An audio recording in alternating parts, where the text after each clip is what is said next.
سائل ہے محمد اویس، جس کا تعلق ہے کراچی سے۔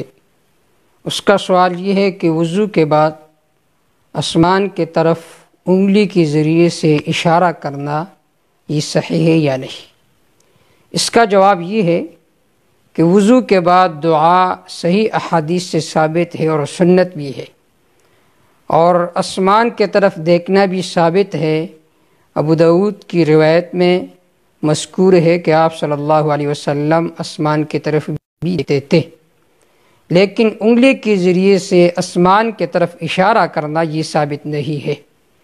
حضرت عمر بن الخطاب رضی اللہ تعالی عنہ فرماتے ہیں، قال رسول اللہ صلی اللہ علیہ وسلم ما منکم من احد یتوضأ فلیبلغ او قال فلیسبغ الوضوء۔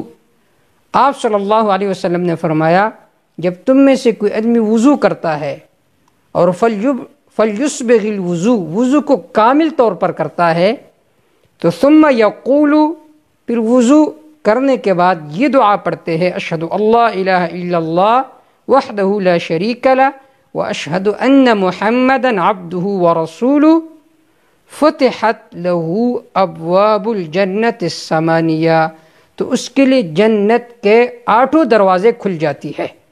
امام مسلم رحمہ اللہ نے اس روایت کو نقل کیا ہے، اور ابو داؤد کی روایت میں ہے ثم رفع نظرہ الی السماء، پھر وہ آسمان کی طرف دیکھتا ہے اور یہ دعا پڑھتا ہے تو اس کے لیے جنت کے 8 دروازے کھل جاتی ہے۔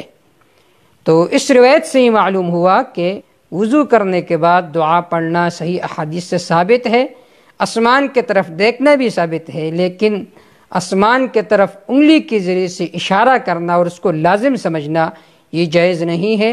واللہ تعالی اعلم بالصواب۔